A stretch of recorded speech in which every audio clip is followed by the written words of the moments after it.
तुम्ही संत माय बाप कृपावंत, कायमी पतित कीर्तिवानो, अवतार तुम्हा धराया करण, उधराया जन जडजीव, वाढावया सुख भक्तिभाव धर्म, कुळाचार नाम विठोबाचे, अवतार तुम्हा धराया करण, उधराया जन जडजीव, तुका म्हणे गुण चंदनाचे अंगी, तैसे तुम्ही जगी संत जन, अवतार तुम्हा धराया करण, उधराया जन जडजीवा, नमो विठ्ठला राजया पांडुरंगा, नमो रुक्मिणी माऊली ज्ञानगंगा, नमो पुंडलिकाय, नमो चंद्रभागा, नमस्कार माझा रुक्मिणी पांडुरंग,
दुसरे चरण संताचिया त्यांच्या कृपादाने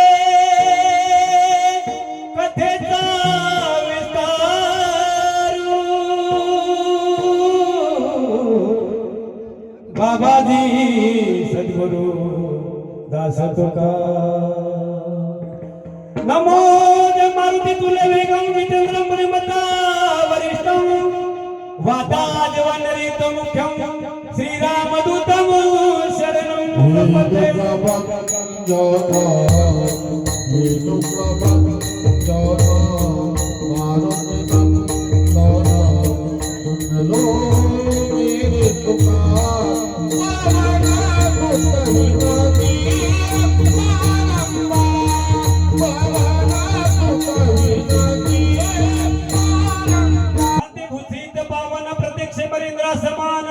तया श्रोत्याची चरणी जाण, साष्टांग नमन करीत असे, आता गान गंधर्व देवता, कोकिळ कंठ स्वरारका, जी कीर्तनी महिमातीत लोक, तयाची चरणी नमन, जेणे धर्मजित विलासे बळी, तो संभाजी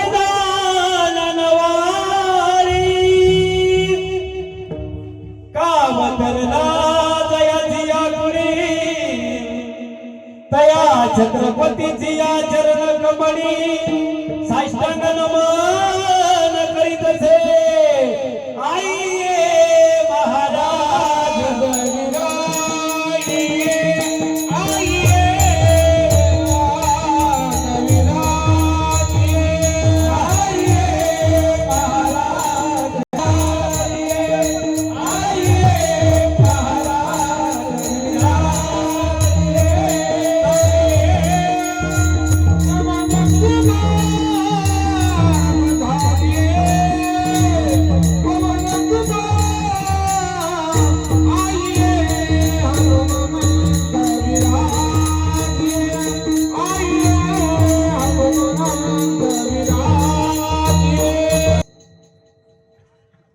तुम्ही संत माय बाप कृपावंत कायमी पतित कीर्तिवानू अवतार तुम्हा धराया कारण उद्धराया जन जन जीवा वाढावया सुख भक्ती भाव धर्म कुळाचार नाम विठोबाचे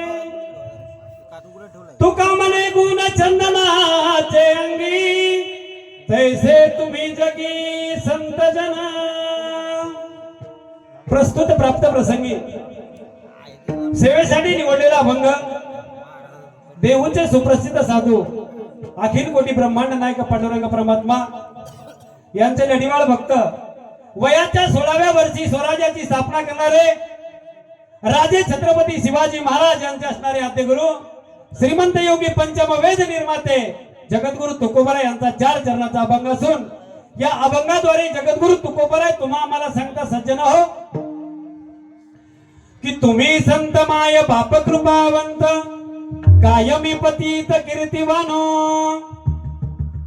जगद्गुरु तुकोबराने सांगितलं तुम्ही मायबी आहात तुम्ही बाप आहात आणि तुम्ही कृपावंत आहात आणि तरी सुद्धा जगद्गुरु तुकोबराय बोले की मी पतित आहे मग जगद्गुरु तुकोबराय पतित आहेत का अवचार बाबा नाही पण जगद्गुरु तुकोबराने सांगितलं तरी बी मी पतित तुमचं काय वर्णन करू काय गुण गाऊ महाराज अवतार तुम्हा धराया कारण उदराया जन जड जीवा या जडमुलांचा उद्धार करण्यासाठी अवतार त्या ठिकाणी संतांनी घेतलेला आहे आणि कराया जन जड जीवा या जडजीवांचा उद्धार करण्यासाठी संत अवताराला येतात आणि आणखीन एका साधकाने जगद्गुरु तुकोबराला प्रश्न केला जगद्गुरु तुकोबराय तुमचे संत आणखीन काय कार्य करतात तेव्हा जगद्गुरु तुकोबराने सांगितलं सज्जन हो मायबाप हो वाढावया सुख भक्तिभाव धर्म कुळाचार नाम विठोबाचे आणि नावाचा प्रचार आणि प्रसार करण्याचं काम संत करतात का हो जगद्गुरु तुकोबराय नेमके तुमचे संत आहेत कसे आणि नेमकं तुमचे संत या जगासाठी काय करतात तेव्हा जगद्गुरु तुकोबराने सांगितलं मायबाप हो तुका म्हणे गुण चंदनाचे अंगी आणि तैसे तुम्ही जगी संत जन आणि जसं चंदन आपण उगाळल्याच्या नंतर जगाला सुगंध देण्याचं काम करते अवचार बाबा त्या ठिकाणी संत मायबाप आपल्याला अवताराला येऊन आपल्याला सुगंध देण्याचं काम करतात विठ्ठल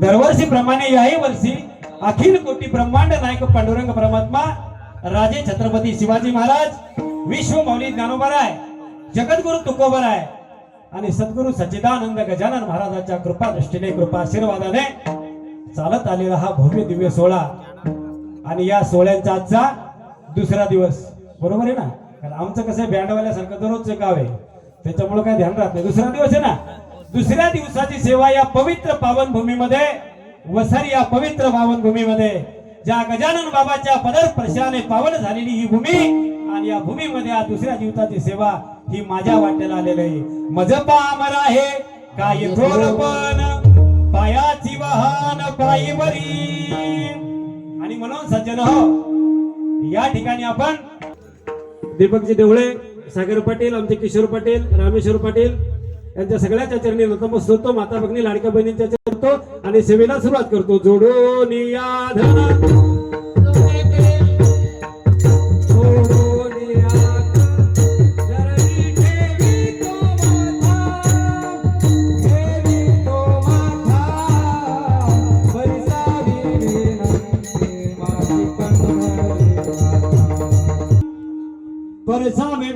माझी पंढरी नाता असो न स्वभाव आलो तुझी आठाया कृपा दृष्टी पाहे मन कर पंढरी राया. सज्जनो आनंद घ्यायचा जीवनाचा, काही न्यायचं नाही मला सोबत. कि क्या तू लेके आया बंदे क्या तू लेके जाएगा अरे तूने कमाया वो भी दूसरा ही खाएगा तूने कमाया वो भी दूसरा ही खाएगा. काय नाही मला टेन्शन फ्री राहायचं, काय घे नाही कोणी नाही कोणाचं महाराज आपला आपण क्या भरोसा है जिंदगी का क्या भरोसा है जिंदगी का क्या भरोसा है जिंदगी का नहीं है किसी का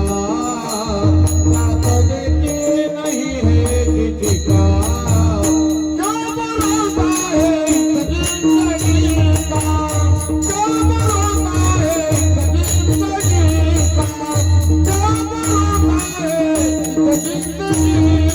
महाराज बटन दबल, कारण बॉम्ब जरी आपल्याजवळ असताना सज्जन हो तर बटन त्याच्या हातात आहे. म्हणून की हार घ्या महाराज, कारण माझ्या लग्नात बी हासा हार नव्हता, पण जर घरी नेणं वाटायला, पण घरी नेलच बायको म्हणून दुसरी केली का काय. चला.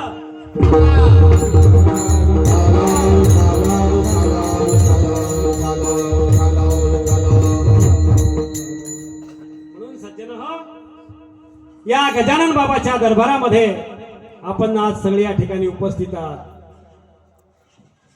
की तुम्ही संत माय बाप कृपावंत काय मी पतित कीर्तिवानो अवतार तुम्हा धराया कारण उद्धाराया जन जड जीवा. अरे जड जीवाचा उद्धार करण्यासाठी या संतांना अवतार घेतलेले आहेत.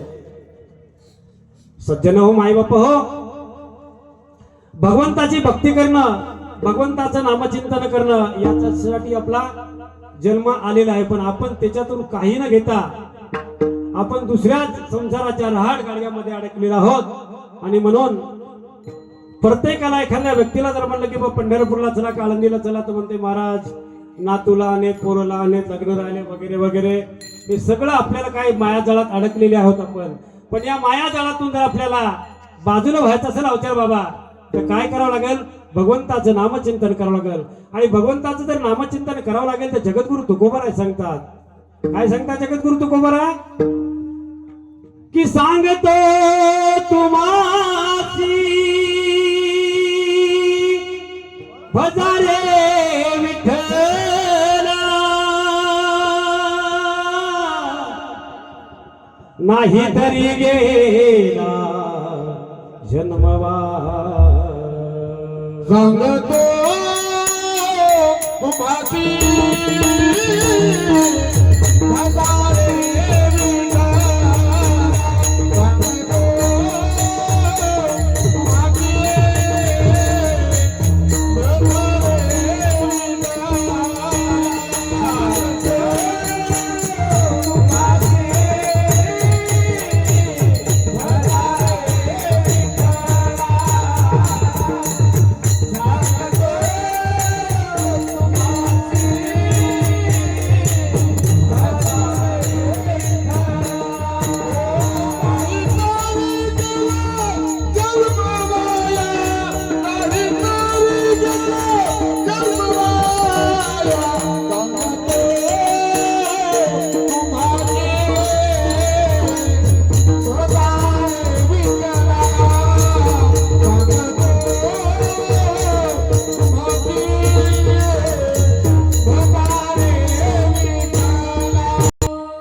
सांगतो तुम्हासी भजारे विठ्ठला नाही तरी गेला जन्मवाया.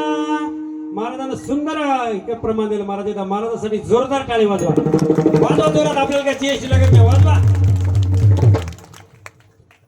आनंद घ्यायचा की दया जीवनाचा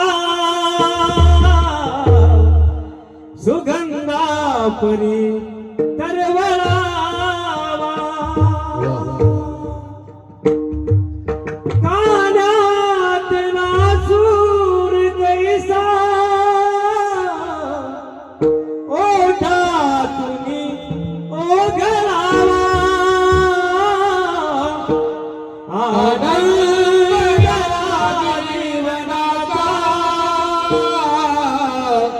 सुगंधा परिमला. टाळ्या वाजवा. आनंद घ्यायचा महाराज. काही आणलं नाही, काही न्यायचं नाही. 2 घंटे माय लाडक्या बहिणी माय असं बसा. हे सुनचं सासूचं ते सगळं डोक्यातून काढून टाका. काही पडलं नाही. ते मडकं दुधाचं उघडं आहे का झाकलेलं आहे का काही सगळाच असा एक हिंदू धर्म असा आहे की या समाजामध्ये जर अवचार बाबांनी जर प्रमाण चांगलं दिलं तर माझं पोट दुखते. भगवत्यानं जर चांगलं वाजवलं तर गायनाचार्याचं पोट दुखते. आणि चौकदारानं जर चांगले कपडे घातले महाराज तर बसणाराचं पोट दुखते. हे पोटदुखीचे कार्यक्रम आपल्या समाजात मध्ये आहेत. म्हणून काय करायचं, दिलखुलास जीवन जगायचं. की काही आणलं बी नाही, काही न्यायचं नाही. म्हणून आहे तोरक जर पूर्ण बस झालं. लय मोठे बंगले साठवून काय करायचं, काही अर्थ नाही महाराज. म्हणून सज्जन हो,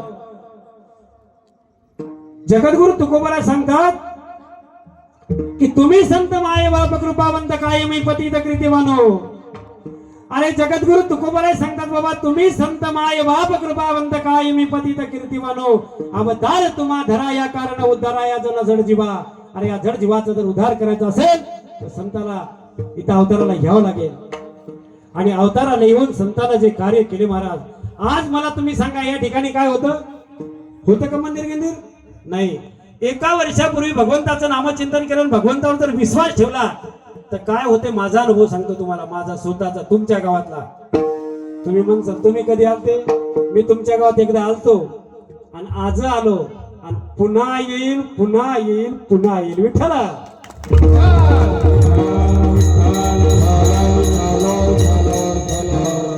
12 महिन्यापूर्वी मी आलो होतो तिवळीला कार्यक्रमाला चाललो होतो. सगळे पंच कमिटी भेटली होती मला. बाबा इंगोले बाबा बरोबर आहे ना.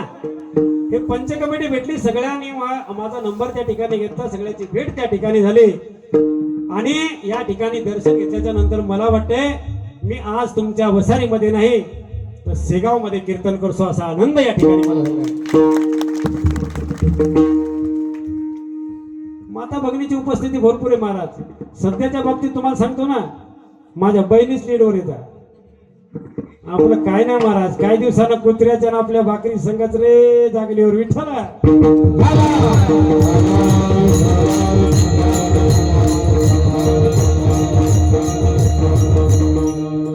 गजानन बाबा जर शेगाव मध्ये अवतरण झाले नसते, गजानन बाबांनी जर शेगाव मध्ये अवतार घेतला नसता तर आज इथं मंदिर झालं असतं का नाही. आणि मंदिर जर या ठिकाणी झालं नसतं तर तुम्ही आम्ही या ठिकाणी संघटित आलो नसतो. मग ही कोणाची कृपा आहे, संत कृपा झाली.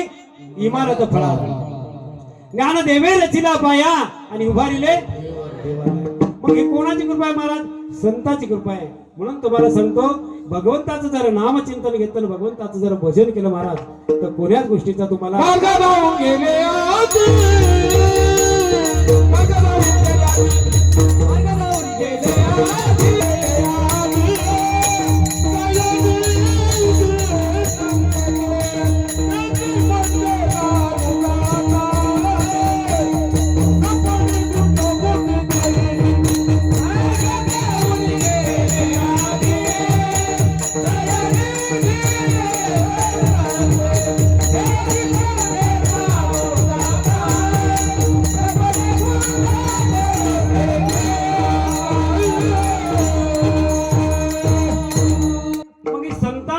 कोणावर केली महाराज. तुम्ही संत माय बाप कृपावंत कायमी पतित कीर्तिवानो. भिल्ल समाजाची कोण होती महाराज, शबरी होती. आणि शबरी ही 12 वर्षाची झाल्याच्या नंतर तिच्या वडिलांनी तिच्या लग्नाचा विचार केला. आणि लग्न वगैरे ठरल्याच्या नंतर 100-200 काय असतील ते प्राणी, म्हणजे बोकडे शेळ्या काय असतील ते प्राणी काय केलं, त्या राजा होता तो. आणि शबरी राजा होता. शबर राजानं तो संध्याकाळी ते सगळे बकरीगिरे काय असतात ते आणले आणि दावणीला बांधले गेले. आणि त्या शबरीनं ते पाहिले महाराज. आणि पाहिल्याच्या नंतर म्हणे बाबा हे काय आहे. तिनं सांगितलं राजानं, त्या बाई उद्या तुझं लग्न आहे आणि लग्नात यांची आपल्याला काय आहे, मेजवानी द्यायची आहे. कारण ते भिल्ल समाजाचे होते, त्यांच्यामध्ये ती प्रथा होती महाराज. आणि मग तिला वाटलं जर आपलं लग्नासाठी जर या 100 किंवा 150 प्राण्याचा जर मृत्यू होत असेल तर आपण नाही लग्न केलेलं काय हरकत आहे. 12 वर्षाच्या शबरीनं विचार केला रात्रीचे 12 ते 12:30 वाजता असणारी 12 वर्षाची शबरी घर सोडून निघाली सज्जन हो, आणि अरण्यामध्ये गेली. आणि अरण्यामध्ये गेल्याच्या नंतर जिकडं तिकडं धावाधाव सुरू झाली की बा शबरी गेली कुणीकडे गेली कुणीकडे. पण शबरी एका उटाच्या जे मेलेला उंट होता त्या उटाच्या फुटामध्ये जाऊन बसली की जेणेकरून कोणी दुर्गंधी पाहून इकडे येणार नाही. आणि सर्वत्र पाहिलं पण शबरी काय सापडली नाही. आणि शबरीनं मग मातंग ऋषीच्या आश्रमावर जावं, रोज पूजा अर्चा करावी, सकाळी 4 वाजता रांगोळी काढाव्या सज्जन हो. आणि रांगोळी काढून काय करावं, फुलांच्या आणि त्या हार बनवावे, रांगोळी काढाव्या. आणि सडा सारवण त्या ठिकाणी मातंग ऋषीच्या आश्रमामध्ये शबरीनं करावं. आणि मातंग ऋषी 4 वाजता उठायच्या अगोदर शबरीनं झाडावर जाऊन बसावा उचार बाबा. आणि झाडावर जाऊन बसलेल्या शबरीनं ज्या वेळेस ते मातंग ऋषी उठायचे त्यावेळेस त्या सेवकाला विचारायचे, अरे बाबा हे दररोज कोणी करत नसे काम आणि आज हे काम कोण करतंय, हे आता रोज काम कोणी सुरू केलं बाबा. तर सेवक सांगत होते, महाराज ते तर आम्हाला माहित नाही. एक दिवस मातंग ऋषीनं जागी राहून कोण करते हे पाहण्यासाठी त्या ठिकाणी जागी राहिले. आणि शबरी असणारी 12 वर्षाची मुलगी सज्जना हो सकाळचे 4 वाजता उठली आणि सडा सारवण करून फुलं रांगोळी काढून त्या ठिकाणी दिवा अगरबत्ती करून तिनं स्वच्छ अंगण केलं. अरे शबरी हातानं झाडायची, हातानं अवचार बाबा, फड्यान नाही झाडायची हो लाडक्या बहिणी हो, फड्यान नाही झाडायची, ती हातानं रस्ता झाडायची हातानं. आणि हातानं रस्ता झाडल्याच्या नंतर ती सेवा करायची. आणि सेवा करत असताना मग एक दिवस मातंग ऋषीनं पाहिलं आणि सांगितलं, बाई 12 वर्षाची आहेस तू, लग्नायोग्य तुझं वय झालंय आणि तू जर संन्यासाच्या या आश्रमावर कोणी जर तुला पाहिलं तर लोक आम्हाला काय म्हणतील, हे योग्य नाही बाई. पण तिनं सांगितलं, बाबा माझा देहच भक्त सेवेसाठी समर्पित मी केलेला आहे, मला या संसारामध्ये जायचं नाही. अरे 90 वर्षाचं म्हातारं झालं तर मला म्हणते डवळे साहेब एखादा तरी सलाईन द्या, मी वाचलो पाहिजे. अरे काय करायचं तुला वाचून. मागच्या महिन्यामध्ये एका गावामध्ये गेलो महाराज, आता त्या गावाचं नाव नाही सांगत कारण 3 कार्यक्रम येतात गावातले, मग बंद होतील का नाही माऊस बहिणी बंद होतील ना नाव सांगितलं. मग काय झालं, त्या गावामध्ये गेलो बाबा 120 वर्षाचा म्हातारा होता विचार बाबा. आणि ते आम्ही चहा प्यायला गेल्याच्या नंतर सांगितलं म्हणजे माझे बाबा आहेत, हे आजोबा आहेत. आता काही लोकांचं काय, महाराज घरी गेलं की बघा महाराज आपलं पहिलं काहीच नव्हतं, आपण लय कमावलं, आता 3 ताळाची बिल्डिंग आपणच बांधली. मला बाबा तुमचा मुक्काम तर जिन्यात येऊ, जिन्यातून काढायचं आणि बाहेरच न्यायचं, पुन्हा घरात न्यायचं काम नाही विठ्ठला.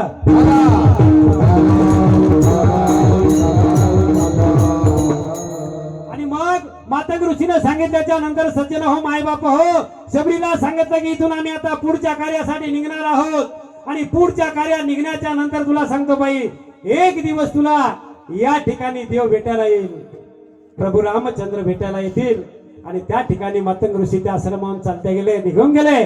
आणि कित्येक दिवस कित्येक युग प्रभू रामचंद्राची शबरीनं वाट पाहावी, फुलं टाकावं, रांगोळी काढावी आणि प्रभू रामचंद्राची वाट पाहावी. महाराज जब मेरे राम जी का आवन होगा, शबर की कुटिया का पावन होगा.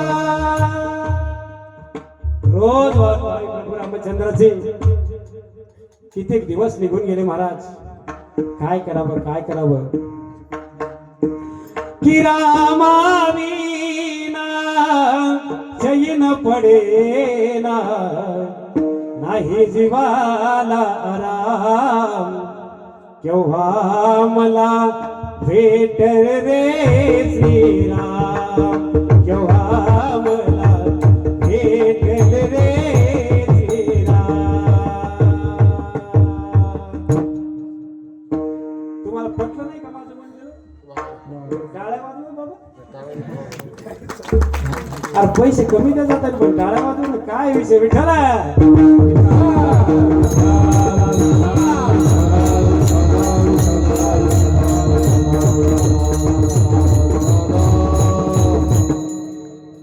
आणि म्हणून सज्जनाव शबरीनं वाट पाहावी. आणि तो दिवस उजाडला महाराज. प्रभू रामचंद्र आणि लक्ष्मण त्या ठिकाणी आल्या. तुम्हाला सगळ्या गोष्टी ज्ञात आहेत महाराज, वेळ कमी आहे. आणि प्रभू रामचंद्राचं आगमन झाल्याच्या नंतर शबरीच्या डोळ्यातून आसू पडलेले. उष्ट बोल शबीला प्रभू रामचंद्राला खाऊ घाते महाराज. भक्ती म्हणतात त्याला. भक्ती देणं मला वैराग येतो त्याग आणि ज्ञान भोगी भोग ब्रह्मतुरु. अरे देहाच्या निराचे पावी जे ठाया आणि मजा आईसी काया झोलो. हे काय महाराज भक्ती असेल. आणि ती भक्ती शबरीने केली महाराज. आणि प्रभू रामचंद्र त्या ठिकाणी आले. आणि प्रभू रामचंद्र ठिकाणी आल्याच्या नंतर शबरीच्या मनाला आनंद झाला सज्जन हो. आणि आनंदाच्या भरामध्ये उष्टे बोर जे बोर आंबट लागत होतं बाबा ते बाजूला टाकावं आणि भक्तीच्या याच्यामध्ये तिने काय करावं गोड बोर लागलेलं बाजूला ठेवा महाराज. एवढी भक्ती त्या ठिकाणी शबरीने केली. मग तुम्ही संत जनम तुम्ही संत माय बाप कृपावंत काय मी पतित कृतीवानो असे जर संत जन्माला आले महाराज उद्धार होणार नाही का. प्रभू रामचंद्र त्या झोपडीवर आले आणि शबरीचा उद्धार केला महाराज. अभंगाचं प्रथम चरण. तुम्ही संत माया बापा कृपावंत